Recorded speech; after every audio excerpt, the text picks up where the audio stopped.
Toda eleição tem a sua marca, né, dos temas do momento, quais são os assuntos mais importantes, né? Eu acho que para agora, eleições de 2026, a gente vê combate à corrupção novamente, assim como foi Sim, muito forte em por 2018, isso esse eleição tema tem muito impacto. vencida pelo ex-presidente Jair Bolsonaro volta a ser, né, um assunto importante, e segurança pública também, tudo a ver com o estado do Rio de Janeiro, por várias razões. Mas me chamou a atenção uma pergunta feita em recente pesquisa da Quest sobre patriotismo. Eles foram aos entrevistados saber não apenas em quem você vai votar, mas saber quem você acha mais patriota. E uma maioria respondeu Lula e não Flávio Bolsonaro. A que a senhora atribui isso? Eu atribuo as atitudes do Lula diante da conjuntura internacional, né. Tá ficando claro pelos discursos do Flávio, pelas ações de Bolsonaro e pela atitude do Eduardo Bolsonaro na relação com o governo americano, que quem quer entregar o Brasil aos interesses de fora são eles. E o Lula tem se comportado com muita altivez, reafirmando o Brasil, reafirmando sua soberania, não permitindo entrega de riquezas nacionais. Então, isso tudo foi mostrando, foi dando um recorte que eu acho fundamental nessa eleição. Quem de fato defende o Brasil e a sua soberania e quem quer entregar. Então o povo já começou a perceber isso. Mesmo na questão das tarifas e do PIX, quando Eduardo Bolsonaro diz substitua o PIX pelo ZEL americano, ele está dizendo o seguinte: tire a soberania financeira do povo. Hoje, até quem é uma pessoa em situação de rua, você diz, ela pede o dinheiro, você diz não tem, ele diz, passa um PIX.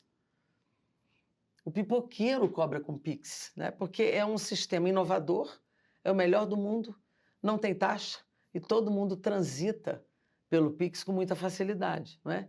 E quando ele propõe a substituição, ele está dizendo o seguinte: acabem com o PIX, né? Vejam que já tentaram fazer isso contra nós de uma forma absurda no outro momento. Então, o PIX é do Brasil, é isso que a gente está dizendo. E quando o Eduardo Bolsonaro propõe acabar, as pessoas também entendem que é uma agressão à nossa soberania financeira, inclusive. E as tarifas do mesmo jeito. Como é que você vai lá fora pedir para o país punir o Brasil? Foi o que eles fizeram da outra vez, nos 40% do tarifaço, e agora novamente mais 37,5%, em cima de nenhuma base. Nós entregamos também aos parlamentares americanos outros dois documentos além da lavagem de dinheiro. Um das cooperações que a gente pede no combate ao crime organizado, tráfico de armas, a maioria das armas no Brasil são norte-americanas. No tráfico de arma, no tráfico de droga, monitoramento de financiamento do crime organizado. Nós fizemos uma lista de pedido de cooperação, né? E não intervenção unilateral. O Estado brasileiro tem que estar associado nessa ação. E o outro documento nós pegamos com a Embaixada do Brasil, que tinha sistematizado com muitos especialistas a contestação aos argumentos para fazer a tarifa contra o Brasil. São 99 páginas, um documento muito denso, que mostra e que prova que não há nenhum argumento técnico ou jurídico que sustente essas tarifas contra nós e contra o PIX brasileiro. E a Então, senhora acha que o governo brasileiro vai conseguir reverter estas duas medidas mais duras, né, recentes, que vieram dos Estados Unidos contra o Brasil?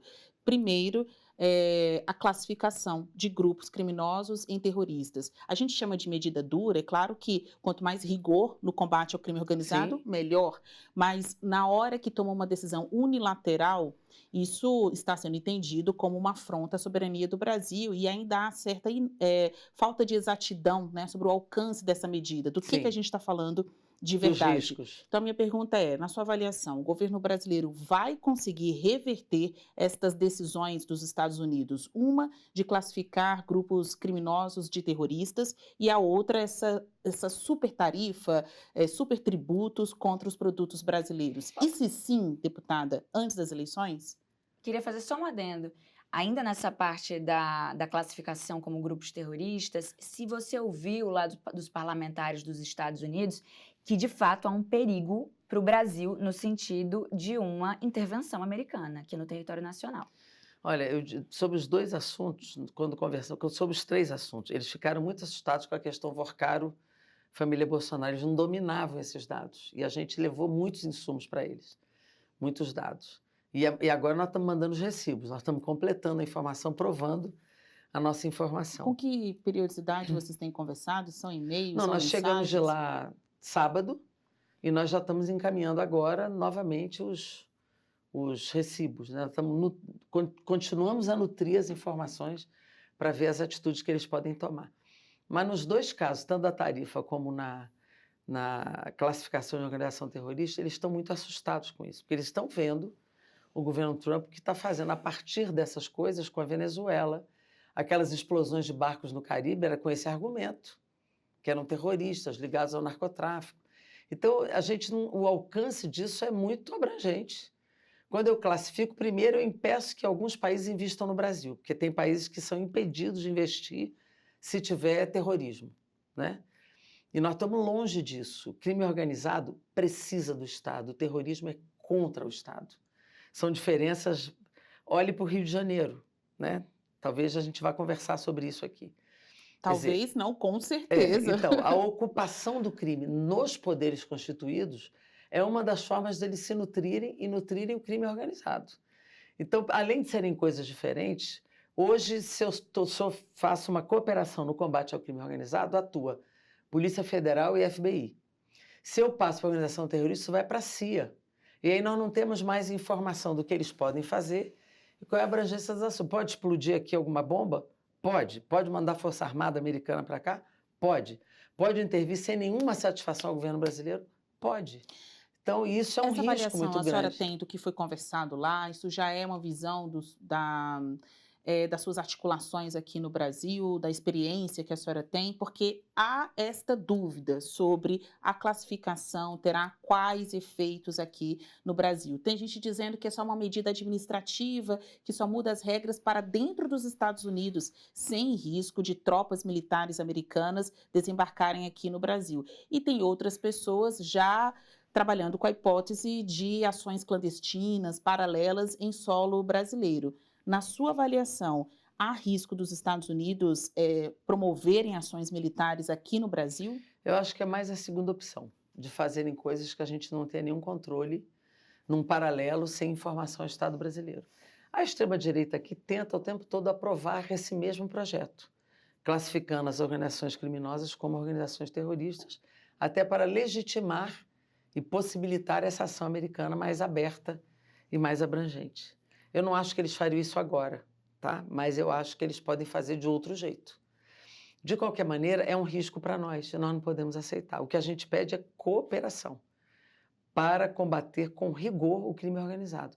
Inclusive que eles prendam algumas figuras que estão lá, foragidas.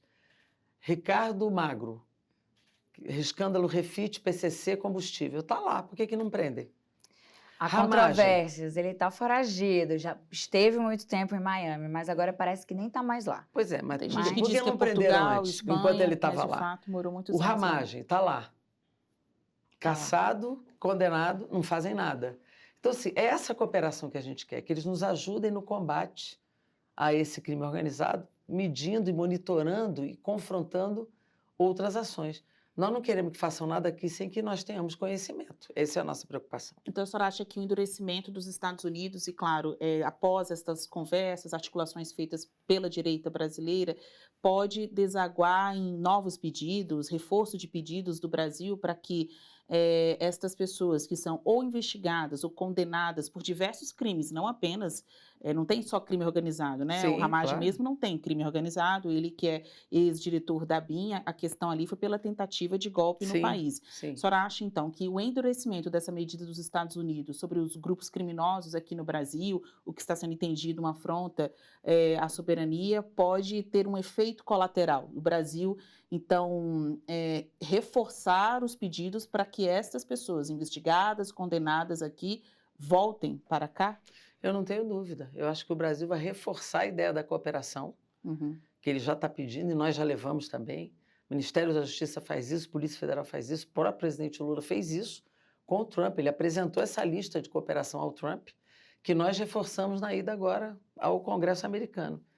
É isso que ele quer. E ele não ia para o G7, disse, agora eu vou, porque eu preciso, de novo, conversar diretamente com o Trump sobre tudo isso, inclusive sobre as tarifas, que, na minha opinião, podem ser negociadas.